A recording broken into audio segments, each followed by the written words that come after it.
సంచలనం సృష్టించిన ఆత్మహత్యల కేసులో భర్తను మీర్పేట పోలీసులు రిమాండ్కు తరలించిన సంఘటన ఆలస్యంగా వెలుగులోకి వచ్చింది. ఈ నెల 8న హస్తినాపురం జయకృష్ణ ఎన్క్లేవ్లోని కొందనిక అపార్ట్మెంట్లో నివసించే సుష్మిత తన 11 నెలల బాబు అశ్వంత్ నందన్ రెడ్డిని కడతీర్చి తాను ఆత్మహత్యకు పాల్పడగా ఆమె తల్లి కూడా ఆత్మహత్యకు ప్రయత్నించింది.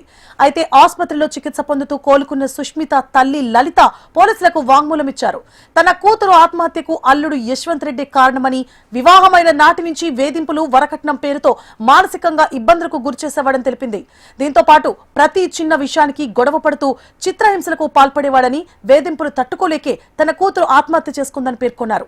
మొదట లలిత నిద్రమాత్రలు దంచి వేసుకోగా ఆ తర్వాత సుష్మిత చిన్నారి బాబు ముక్కు మూసి ఊపిరాడకుండా చేసి అనంతరం ఆమె ఫ్యాన్ కు ఉరివేసుకుని ఆత్మహత్య చేసుకున్నట్లు పోలీసులు అనుమానిస్తున్నారు. లలిత వాంగ్మూలం ఆధారంగా యశ్వంత్ రెడ్డిని రిమాండ్ కు తరలించినట్లు తెలిపారు. రైట్, ఇదే అంశానికి సంబంధించి పూర్తి డీటెయిల్స్ ని మా హైదరాబాద్ బ్యూరో చీఫ్ రమణ అందిస్తారు. రమణ, ఏదైతే మీర్పేట పోలీస్ స్టేషన్ పరిధిలో జరిగినటువంటి గృహిణి ఆ తర్వాత తన కుమారుడిని చంపేసి తను కూడా ఆత్మహత్యకు పాల్పడింది. ఈ ఘటన తీవ్ర కలకలం లేపింది.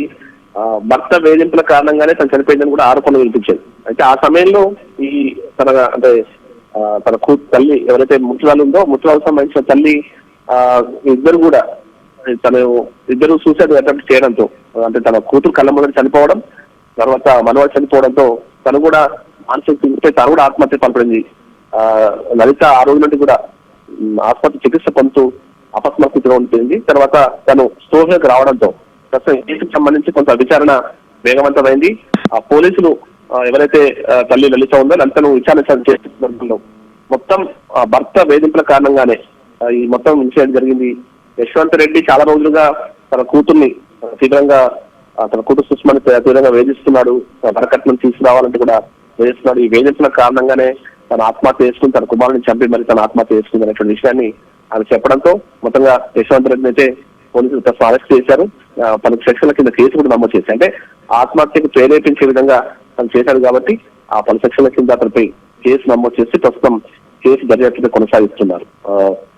ఏదంటే ఇన్సిడెంట్ సంబంధించి మాత్రం అంటే ఒకటే ఇంట్లో ముగ్గురు ఆ రోజు అంటే ఇటు ఇద్దరు చనిపోవడం, ఆ తర్వాత ఒకరు ప్రాణాపాయ స్థితిలో ఆసుపత్రి చికిత్స పోవడం కూడా తీవ్ర కలకలం పెట్టింది.